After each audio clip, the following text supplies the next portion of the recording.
तो फ्रांस ने ठाना है कट्टरवाद को हराना। कट्टरवाद की कब्र अब फ्रांस खोद के रहेगा और पूरी दुनिया अब फ्रांस के साथ आनी चाहिए, क्योंकि ये अंतर्राष्ट्रीय मुहिम है कट्टरवाद के खिलाफ। वहीं इस बीच लगातार झटके देने की कोशिश भी की जा रही है कट्टरवादियों की तरफ से, क्योंकि फ्रांस के नीस शहर में चर्च के बाहर आतंकी हमला हुआ।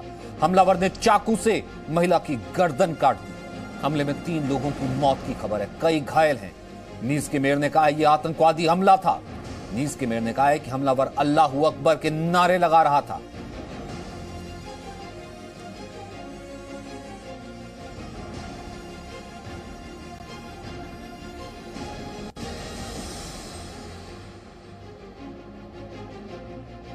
वहीं सऊदी अरब में भी फ्रांसीसी काउंसलेट के बाहर हमला हुआ है। फ्रांसीसी काउंसलेट का गार्ड घायल हो गया है।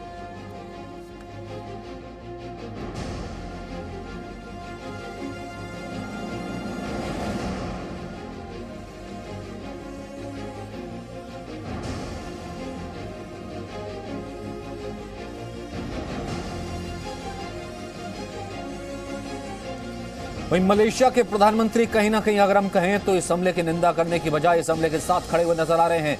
उनका यह कहना है कि फ्रांस ने यह चीज शुरू की थी और फ्रांस अगर ये कट्टरता सिखाता है तो इसका बदला, अगर मुसलमानों में गुस्सा है, अगर मुसलमान इसका गुस्सा फ्रांसियों को निशाना बना करके ले रहा है तो इसमें किसी तरीके का अचंबा नहीं होना चाहिए। बाकायदा उन्होंने एक के बाद एक, डॉक्टर मतीन मोहम्मद ने एक के बाद एक ट्वीट किए जिसमें लिखता है कि since you have blamed all the Muslims and Muslim religion for the what was done by one angry persons, the Muslims have a right to punish the French। लगातार ट्वीट्स के बाद वो लास्ट में लिखते हैं Muslims have a right to be angry and to kill millions of French people and to kill millions of French people for the massacres of the past। तो कट्टरता के खिलाफ लड़ाई में तो ये हिंदू मुस्लिम कहां से आ गया? कट्टरता के खिलाफ लड़ाई में ये मुस्लिम वर्ल्ड और मुस्लिम गैर मुस्लिम वर्ल्ड कैसे आ गया? पूर्व नरसंहार का बदला लेने का अधिकार है, ये कहना है डॉक्टर मतीन मोहम्मद का, और ये बाकायदा मलेशिया के प्रधानमंत्री है। तो क्या हम ये माने कि मलेशिया का प्रधानमंत्री सरेआम फ्रांस के लोगों का गला रेतने को लेजिटिमेट कर रहा है? इस हमले को वो लेजिटिमेसी दे रहे हैं, इस हमले को वो वैधता दे रहे हैं कि हां ये हमला ठीक हुआ है।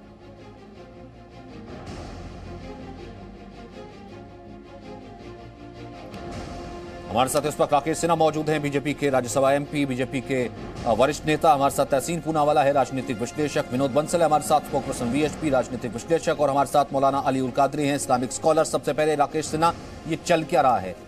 फ्रांस ने ठाना है कट्टरता को हराना है। भाई ये लड़ाई तो कट्टरता के खिलाफ है ना, किसी धर्म विशेष के खिलाफ तो है नहीं कि डॉक्टर मतीन मोहम्मद को भी यहां पर उतरना पड़ेगा, साथ देना पड़ेगा पाकिस्तान का और टर्की का, ये कहते हुए कि मुस्लिम्स को राइट है to kill millions of French.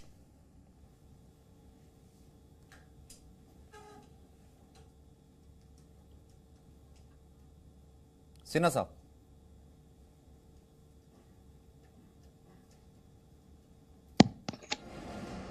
Rakesh ji आवाज आ रही है आपको?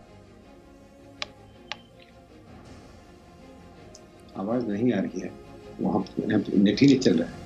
दूसरा लगता है राकेश सिन्हा तक आवाज नहीं आ रही। अगर मैं ही सवाल विनोद बंसल आपसे पूछने की कोशिश करूं कि ये चल क्या रहा है, मतलब ये कौन से बदले, ये कौन से प्रहार की बात की जा रही है?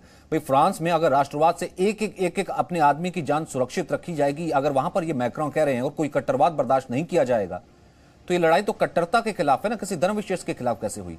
और क्या सीख सकता है भारत फ्रांस से?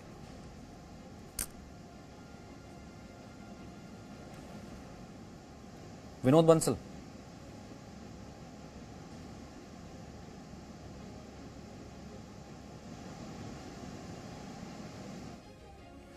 लेकिन वो जो मेयर हैं सबसे पहले उनकी बाइट सुनवाते हैं कि मेयर ने कहा कि किस तरीके से आज ये हमला हुआ था और बाकायदा जो हमलावर घुसा हुआ अल्लाहू अकबर के नारे लगा रहा था। Ici à côté de l'église Notre-Dame, nous a alerté, qui a permis en quelques minutes d'abattre l'assaillant qui a cessé de proférer les cris de Allahu Akbar ici à côté de l'église Notre-Dame। Rakesh Sinha हमारे साथ मौजूद हैं, तहसीन पूनावाला हैं, विनोद बंसल हैं, मौलाना अल कादरी हैं। राकेश सिन्हा, एक बार मैं दोबारा आपसे संपर्क करने की कोशिश करता हूं, आवाज आ रही है? नहीं आ रही उन तक। मौलाना कादरी, आपको भी लगता है कि लड़ाई किसी धर्म के खिलाफ है? क्योंकि ये मेरे ख्याल से सबसे सही वक्त है फैसला लेने का, ये सही वक्त है कि हम अपने आप को बता दें कि हम कहां खड़े हैं, कि हम किस तरफ हैं, कट्टरवाद के साथ खड़े हैं या राष्ट्रवाद के साथ खड़े हैं। इसमें कट्टरवाद वाली बात क्या है सचिन, पहले यह बतलाइए आप।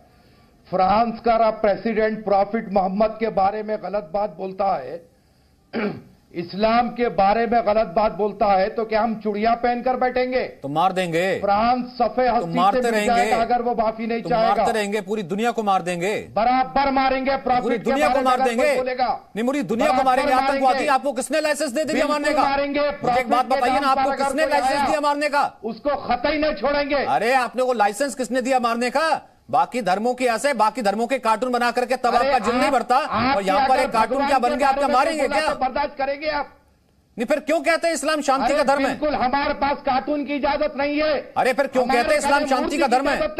अरे सर, क्यों कहते हैं इस्लाम शांति का धर्म है? कहिए ना कि हम कहिए कि आतंकवाद का धर्म है ये। प्रॉफिट के नाम पर नहीं आ रहा कोई, तो कहिए ना कि ये धर्म आतंकवाद का धर्म है। नाम पर नहीं आना, तो कहिए ना सर, वो कट्टरवाद के खिलाफ लड़ाई में धर्म कहां से आ गया? मुझे एक बात बताइए ना। छेड़ा, अरे प्रॉफिट की शान में गुस्ताखी करा फ्रांस का प्रेसिडेंट। इस्लाम के कानून के हिसाब से उसको जीने का कोई हक नहीं है। सर बाकायदा ईरान जो कर रहा है, ईरान में चले जाइए, प्रॉफिट के जिसे बाकायदा रिसर्च से मिलता हूं, प्रॉफिट के बाकायदा वहां पर तस्वीरें भी हैं, की चेन भी है, वहां पर जाकर के रोक लीजिए बाकायदा। बाकी मुल्कों में आपको दिखता नहीं, या फिर ना होता हो, मना कर दीजिए नहीं होता। कार्टून बनाना, कार्टून को कतई बर्दाश्त नहीं करते, कार्टून को बर्दाश्त नहीं करते। अगर क्या हम आपके भगवान का कार्टून बनाए, आप बर्दाश्त करते हैं?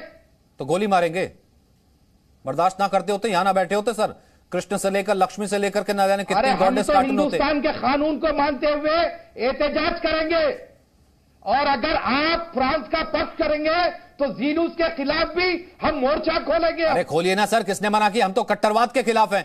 आप कह रहे हैं कि आप उन आतंकियों का समर्थन कर रहे हैं जो आके चर्च में बाहर जो लोग प्रार्थना, सर उनका खुदा नहीं है। मुझे एक बात बताइए, अच्छा मुझे एक बात बताइए, अच्छा मौलाना कादरी उनका खुदा नहीं था? मौलाना कादरी उनका खुदा नहीं था जो चर्च में बैठ करके अपने खुदा को याद कर रहे थे, और वो जैसे बाहर निकलते हैं एक आदमी अल्लाह अकबर करके उनका गला रेत के चला जाता है? उनका खुदा नहीं था। उस खुदा को क्या जवाब देगा वो आदमी, और क्या जवाब आप देंगे? छेड़ा किसने की? छेड़ा किसने? तो गला रेत देंगे, जायज है, ठीक किया उसने।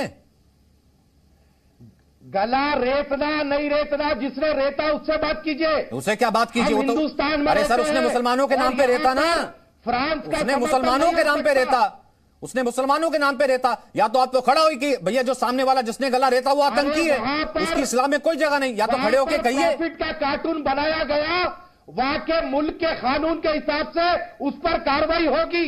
हिंदुस्तान में फ्रांस का समर्थन कोई नहीं कर सकता उसकी यह हरकत पर। तो अगर कल को यह कार्टून यहां पर बनाया गया, देखिए मैं सच पूछ रहा हूं, अगर ये कल को कार्टून यहां बनाया गया, क्योंकि कृष्णा का कार्टून भी बनाया गया था, यहां पर राम का कार्टून भी बनाया गया था, कल को ये कार्टून यहां बनाया गया तो यहां पर भी ऐसे ही कत्ल गैरत को जायज ठहराएंगे? कृष्णा का बनो कि राम का बनो, कार्टून नहीं बनना चाहिए। तो फिर गला रेत देंगे राकेश सिन्हा, कार्टून नहीं बनना चाहिए तो चर्च में जो घुसे होंगे बाहर करके, तो मतेर मोहम्मद कह देंगे कि मिलियंस ऑफ मुस्लिम्स जो हैं वो फ्रेंच को मारने का हक रखते हैं। एक बात जान लीजिए, ये शांति के दूत और शांति काल के जो दंगाई हैं, इनको दो बात समझनी पड़ेगी। जिस देश में रहते हैं वहां की सामाजिक सांस्कृतिक व्यवस्था के साथ मिश्रित होकर रहना पड़ेगा।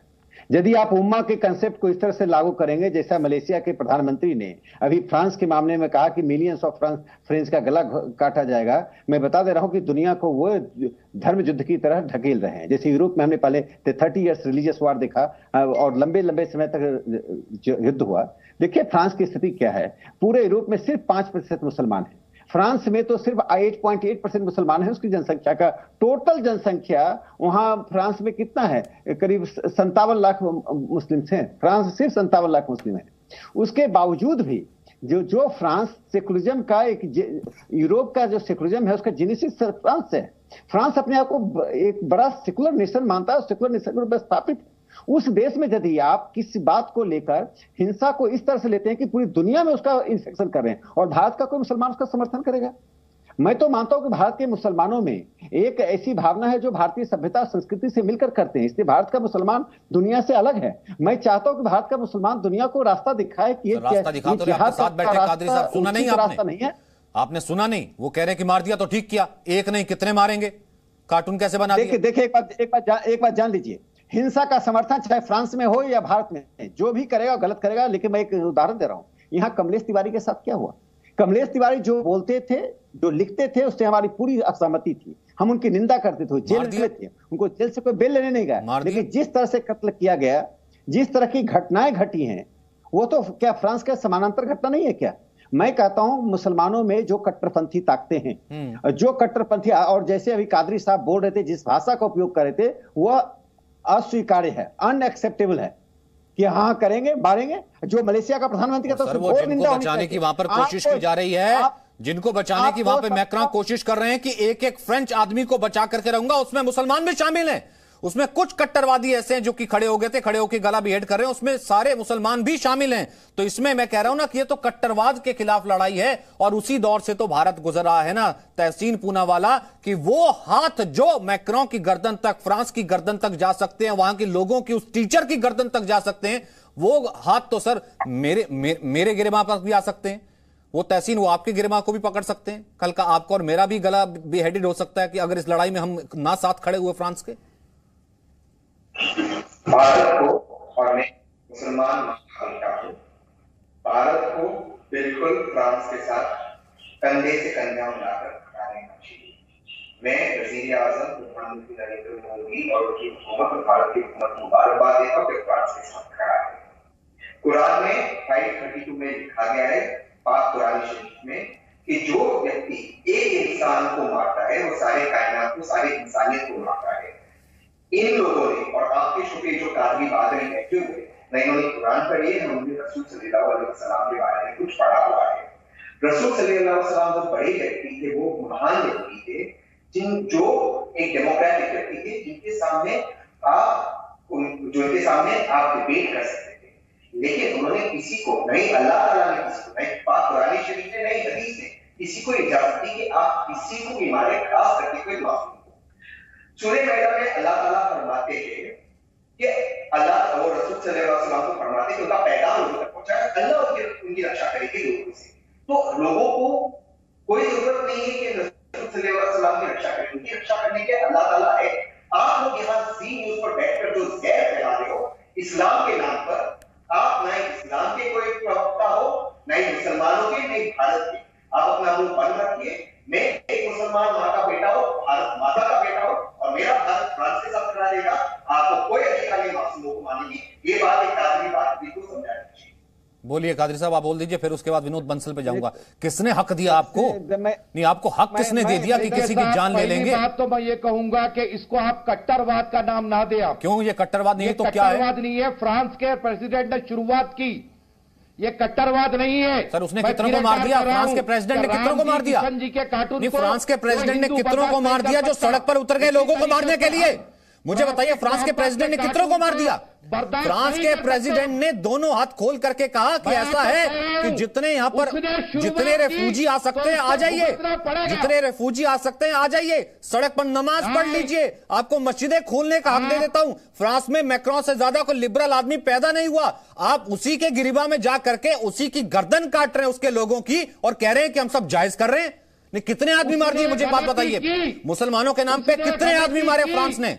उसने गलती की, उसने गलती की तो गला काटेंगे। और अगर फ्रांस की ताईद हमारी, हम इंडियन गवर्नमेंट को भी बोलते हैं कि फ्रांस के खिलाफ आपत्ति दर्ज कराए। क्यों? आप हिंदुस्तानी मुसलमानों के जज्बात का ख्याल रखें। दुनिया का कोई मुसलमान हो, दुनिया का कोई मुसलमान हो, चाहे भारत का हो, चाहे किसी अन्य देश का हो, प्रॉफिट के बारे में बहुत ही सेंसिटिव है, खतई तौर पे हम बर्दाश्त नहीं करेंगे। ठीक है, नहीं करेंगे ना, तो क्या गला काट देंगे? मैं सिर्फ इतना कह रहा हूं, अगर कार्टून बना दिए गला काट देंगे क्या? अरे गला काटना नहीं काटना वो तो उनसे पूछो। नहीं, उनसे पूछो क्या? बताइए ना, आपका क्या टेक है? भाई आप भी तो मुसलमान हैं, आप भी तो मुसलमान हैं, आपकी भी तो भावनाएं आहत हुई। भाई अगर मैं कहता हूं कि किसी ने कृष्ण को बार बालाओं के साथ दिखा दिया, मेरी भावनाएं आहत हुई, मैं निकल तो नहीं गया ना, मैं जय श्री कृष्णा करके तलवार लेके निकल तो नहीं गया कि गला काट के आऊंगा। ये कितने हिंदू निकल गए थे विनोद बंसल? कितने हिंदू निकले थे? श्री कृष्ण का पोस्टर आ गया था जब जन्माष्टमी पे, कितने हिंदू निकले थे तलवार लेकर के कि हम तो गला काट करके आएंगे। भैया कृष्ण के बारे में ऐसा क्यों बोल दिया? श्री राम का कार्टून क्यों बना दिया? साथ में बार बार थी, नहीं भैया मैं तो गला काट के जाऊंगा। कितने हिंदू निकले थे? मुझे एक बात बताइए ना, आपको हक किसने दे दिया? आपको हक किसने दे दिया? आपको हक किसने दे दिया किसी की जान लेने का, हत्यारा बनने का? दीन ने दिया मुझे हक, मेरा इस्लाम दिया हक। प्रॉफिट के खिलाफ हम नहीं सुन सकते। विनोद बंसल बोलिए, तो जान लेंगे फिर क्या? हो गया। नहीं फिर तो ये अब मैं जानता हूं, नहीं फिर तो विनोद बंसल ये कल को आपको भी मारेंगे, हमको भी मारेंगे और ये खुद भी मरेंगे। बिल्कुल। आज इन्होंने बिल्कुल एक नेशनल टीवी चैनल पर बिल्कुल क्लियर कर दिया कि अल-तकिया क्या होता है और ये दारुल इस्लाम क्या होता है और ये हिंदुस्तान को क्या बनाना चाहते हैं। ये अली कादरी ने अल कायदा की भाषा बोली है, अली कादरी ने वही भाषा बोली है जो आईएसआई का चीफ बोल रहा है। अरे कानून छोड़ दो, कानून छोड़ दो, कानून छोड़ दो। अगर भारत खड़ा हो गया ना तो आपके जैसे एक जिहादी को भारत के बॉर्डर के बाहर पहुंचा देगा। याद नहीं सकते औकात में ये बकवास मत करना। भारत के अंदर ये कोई टर्की नहीं है, ये कोई पाकिस्तान नहीं है जो बचाने आ जाएगा। याद रखना हमको क्या बोल रहा है लोगों, तुमने इस्लाम को बदनाम कर दिया, पूरे इस्लाम का नाम बदनाम कर दिया। तुम्हारे जैसे उलेमाओं के कारण क्या तुम लोगों ने मुसलमान को बदनाम किया। आज तुम्हारे जैसे जिहादियों के कारण सारे मुसलमानों स्काइप से थोड़ा ओवरलैप होता है, आवाज दोनों की कट रही। मैं चाहता हूं कि आज दुनिया बहुत क्लियर पॉइंट ऑफ व्यू लेकर के जाए, क्योंकि ये डिबेट दिखाने का और ये आज तस्वीर सामने लाने का मकसद ही सिर्फ इतना है कि भैया जान लीजिए कौन कट्टरवाद के खिलाफ खड़ा है, और आज आपको यह तय करना होगा कि कट्टरवाद क्या है, राष्ट्रवाद क्या है। और इसमें कोई मुसलमान नहीं है, इसमें कोई दूसरा धर्म नहीं है, इसमें कोई क्रिश्चियन नहीं है। अली कादरी मुझे एक बात बताइए, अली कादरी अगर आप लेजिटिमेट कर रहे हैं ना, मैंने कहा कि कितने, एक हिंदू इंसिडेंट बता दीजिए। एक सेकंड विनोद बंसल, एक सेकंड में आता हूं, एक कमेंट ले लूं। अली कादरी अगर आप लेजिटिमेट कर रहे हैं कि आप उनसे पूछिए जिसने मार दिया क्योंकि उनकी भावनाएं आहत हुई थी, फिर कल को यहां पर भी इस तरह से होने लगे, एक तरफ 100 करोड़ है, दूसरी तरफ 30 करोड़ है, तो क्या यही क्रिया प्रतिक्रिया करते रहेंगे? क्या हालत होगी जानते हैं आप? किस चीज को बढ़ावा दे रहे बैठ के? देखिए साहब, मैं हिंदुस्तानी हूं और मैं मुसलमान हूं, भारतीय मुसलमान हूं। तो जहां मैं मुझे मजहब मानना है वहां पर भारतीय कानून को भी मानना है। मैं कानून के दायरे में रहते हुए काम करूंगा, आंदोलन करूंगा। संविधान ने जिस बात की बोलिए ना सर, करूंगा तो बोलिए ना। फ्रांस में भी जो आदमी चर्च में इबादत करते निहत्ते लोगों का गला काट गया, वो आतंकी था, वो मुसलमान नहीं था। तो बोलिए ना वो आतंकी था। फ्रांस के प्रेसिडेंट को क्या तुम माफी चाह ले? अरे बोलिए ना वो आतंकी था। फिर क्यों दही जम जाती राकेश सिन्हा? राकेश सिन्हा जी फिर क्यों दही जम जाती है? क्योंकि मुझे लगता है फ्रांस से बड़ी प्रॉब्लम में, मुझे लगता है अली कादरी एक सेकंड, फ्रांस से बड़ी प्रॉब्लम में ना राकेश सिन्हा हम जी रहे हैं। मुझे ऐसा लगता है कि कल को कोई रितिका तोमर मार दी जाती, वहां कोई इकट्ठा नहीं खड़ा होता, राहुल राजपूत मार दिया जाता है, और उसके बाद न जाने कितने इंसिडेंट में ऐसे गिनाने लगूं तो न जाने कितने ऐसे कट्टरवाद के उदाहरण सामने आएंगे। बोले राकेश को मार दिया जाता है, भाईलू खां को मार दिया जाता है, तो ये क्या है? अरे पता नहीं है। अब सुन लीजिए, मैं बताता हूं क्या कट्टरता है। देखिए घटनाएं और तर्क में अंतर। क्या ये कट्टरता नहीं है? अपने आप को बहुत साफ बता। सुन लीजिए, आपका स्थान तो जेल में है, मस्जिद में नहीं है। जो भाषा बोल रहे हैं उसमें तो आपको जेल चले जाएंगे। भारत में रहकर आप जाइए, आपको जहां जाना है। फ्रांस के साथ खड़े हैं, एकजुटता के साथ खड़े हैं। आप खड़े रहिए फ्रांस के साथ। आप लोगों की तो पॉलिसी नहीं है। टर्की के खिलाफ जहां भी लड़ाई होगी भारत में खड़ा मिलेगा। आप भारत, ये कट्टरता नहीं है। भारत के मुसलमान आंदोलन है। और आप एक लाइन अच्छा, एक लाइन मुझे जवाब दीजिए। मैं दो बात कहना चाहता हूँ। ठीक है राकेश जी बोलिए, आपकी आवाज में थोड़ी प्रॉब्लम आ रही थी इसलिए मैं रोक रहा था। आप बोलिए, अब बीच में कोई और ना बोले तो बोलिए, फिर उसके बाद तहसीन के पास आता हूँ। राकेश जी बोलिए। देखिए घटनाएं तर्क नहीं होती, घटनाओं पर का हम समाधान ढूंढते हैं। हमें तर्क का समाधान ढूंढना चाहिए। तर्क उसके पीछे क्या है, उन घटनाओं के पीछे वो कट्टरता आती कहां से, क्यों आती है। आज पूरी दुनिया को इसमें समाधान के लिए जाना पड़ेगा। इसलिए मैं कहता हूं भारत का देवबंद, भारत का जो अलग अलग मुस्लिम संस्थाएं हैं, इसका निदान इसलिए ढूंढें कि आधुनिकता के साथ जो मिडिल क्लास, मुस्लिम मिडिल क्लास बढ़ा है, वो मुस्लिम मिडिल क्लास इन कट्टरपंथियों को अलग थलग करे, इस्लाम में वह सुधार करे, आधुनिकता के साथ, वैज्ञानिक उपलब्धियों के साथ और पंथ निरपेक्षता के साथ इस्लाम को एडजस्ट करना है। इस्लाम को हिंदुओं और क्रिश्चियन के साथ एडजस्ट नहीं करना है। पंथ निरपेक्षता के साथ, लोकतंत्र के साथ, राष्ट्रवाद के साथ इन तीन चीजों के साथ इस्लाम को एडजस्ट करना, चाहे वो फ्रांस हो, अमेरिका हो, भारत हो या कोई और देश हो। यदि इन तीन चीजों के साथ अपने आप को एकोमोडेट नहीं करते हैं और आप उस देश में रहकर संविधान की बात करते हुए भी उससे अलग रहते हैं, तो समस्याएं आती रहेंगी।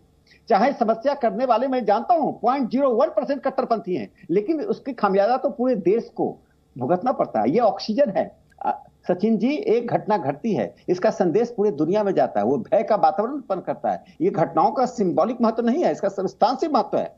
एक फ्रांस में घटना घटी, 3 लोग मारे गए, लेकिन पूरी दुनिया में मैसेज गया कि यदि आप ऐसा करेंगे तो आपको मार दिया जाएगा। एक अनिश्चितता का वातावरण बनता है। इसलिए मैं मानता हूं कि भारतीय मुसलमानों, भारतीय बुद्धिजीवियों को कम से कम भारतीय मुसलमानों में जो कट्टरपंथी एलिमेंट है, जो आज कादरी बोल रहे हैं, उससे अपने आप को अलग करना चाहिए। ठीक है तहसीन, मैं आपके पास आता हूं, एक सिर्फ हाँ या ना में आप बता दीजिएगा, कादरी साहब जिसने फ्रांस में चर्च में प्रार्थना कर रहे लोगों को बाहर आकर के गला बेहेड कर दिया, क्या वो कट्टरवादी था कि नहीं था? आपकी नजर में वो कौन है?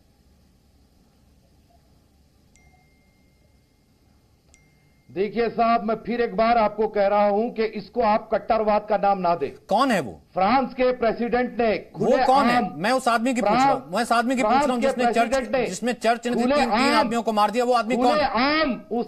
वो आदमी कौन है? प्रॉफिट की शान में गुस्ताखी की। वो आदमी कौन है? वो आदमी कौन है? प्रॉफिट की शान में गुस्ताखी की है।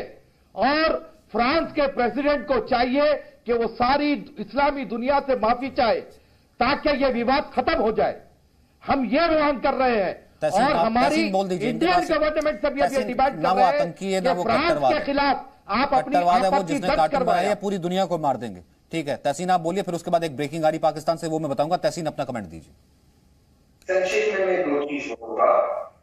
कादरी साहब को इसलिए ऑब्जेक्शन है क्योंकि इस्लाम में कहा जाता है कि आप रसूल सल्लल्लाहु अलैहि वसल्लम या फोटो डिस्क्रिप्शन या डिस्क्रिप्शन नहीं हो सकता या टीवी पे नहीं हो सकता। तो ये कादरी बादरी टीवी पर क्यों आया है? अगर इतना ही वो इस्लाम का फॉलोअर है तो खुद टीवी पर क्यों आए? ये सारे मौलाना टीवी पर क्यों आते?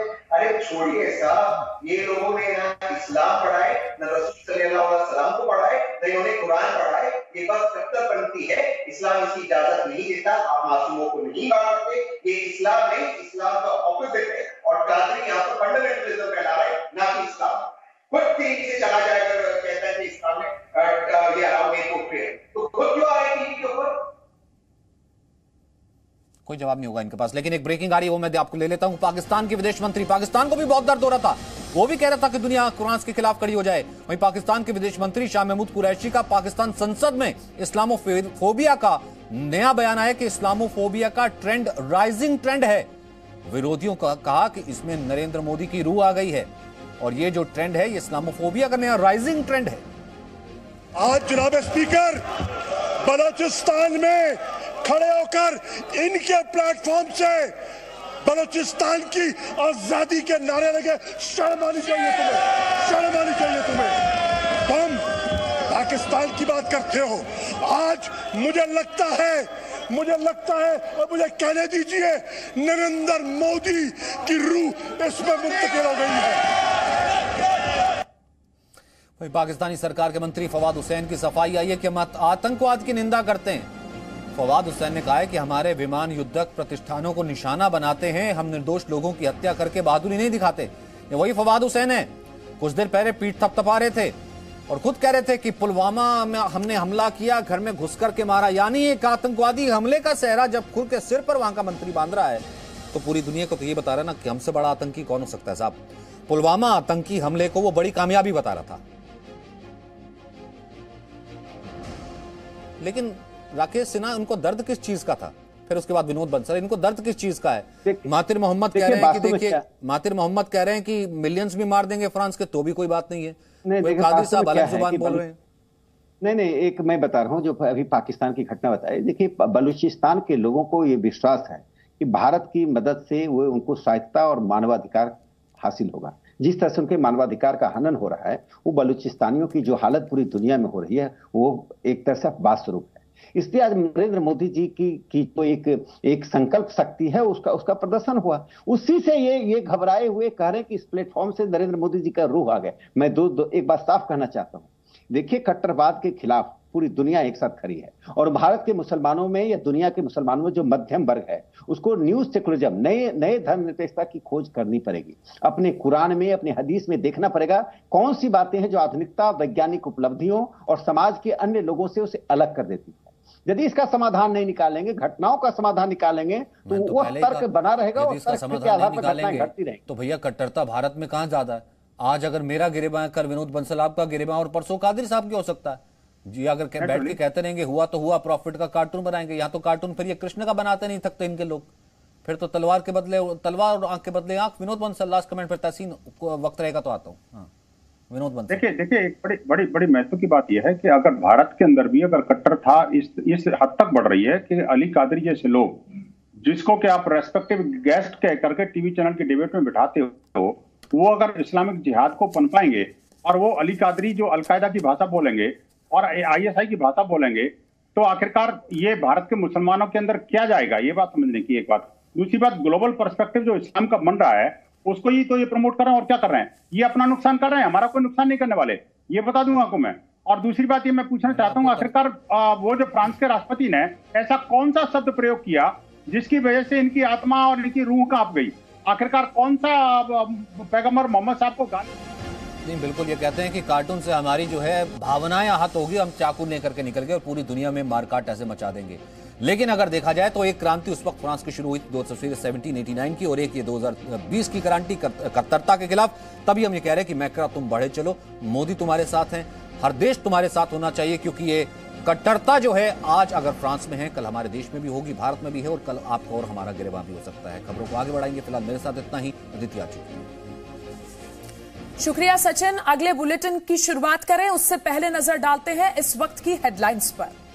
प्रस्तुतकर्ता इम्यूनिटी बढ़ाने के लिए महिलाओं की नंबर 1 औषधि व टॉनिक हेम पुष्पा। प्रायोजक Marbella grand, Chandigarh and Mohali's most premium residential project. Original Agarwal packers and movers limited की पहचान ये चेहरा। Kamdhenu next double rib TMT bar, next generation interlock steel.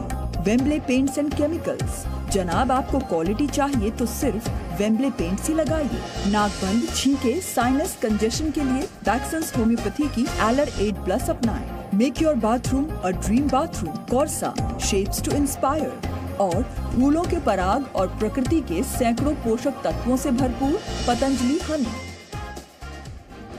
अभिनंदन मामले में खुलासे के बाद बीजेपी का कांग्रेस पर बड़ा हमला। पूछा पसीने छूटने वालों के साथ क्यों है राहुल गांधी।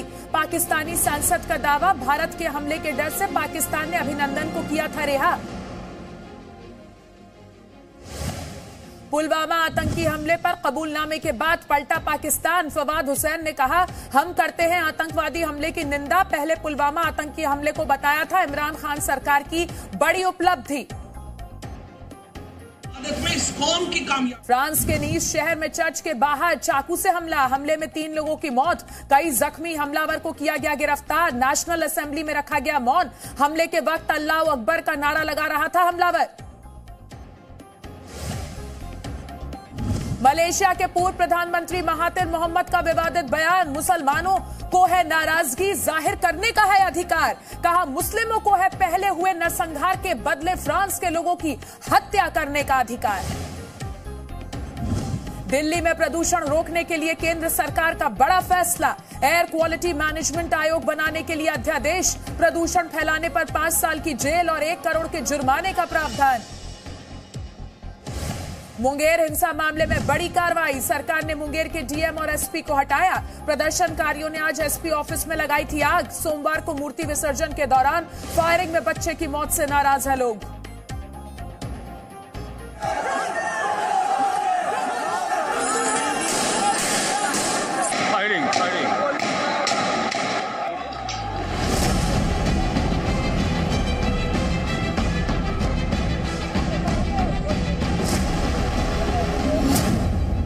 जनरल डायर के खिलाफ मुंगेर का विद्रोह।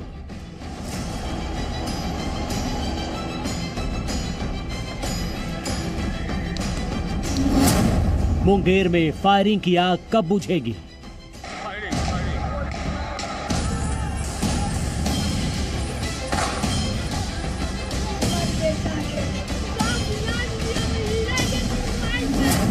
डीएम एसपी पर एक्शन से जंग खत्म।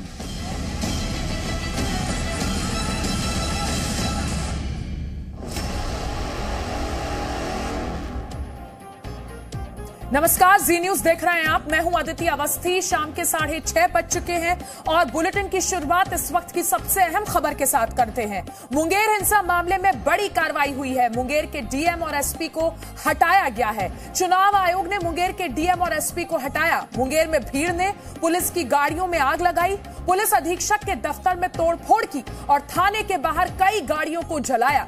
चुनाव आयोग ने आदेश दिए कि 7 दिन में इस पूरे मामले की जांच की जाए।